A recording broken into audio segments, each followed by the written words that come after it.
নমস্কার। সুচিকিৎসা কবি সুকান্ত ভট্টাচার্য। বদ্রীনাথের সর্দি হলো কলকাতাতে গিয়ে, আচ্ছা করে গোলাপ নিল নসি নাকে দিয়ে। ডাক্তার এসে বলল কেসে বড়ই কঠিন ব্যামো, এসব কিছু চিকিৎসা আরে আরে রাম।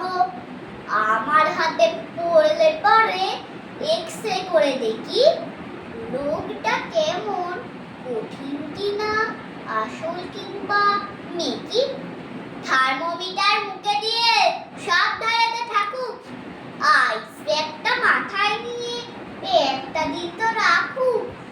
ইনজেকশন নিতে হবে, অক্সিজেনটা পরে, তারপরে দেখবো এরও থাকে কেমন করে। পল্লীগ্রামের বদ্রীনাথ অবাক হলো ভারী, সর্দি হলে এমন তর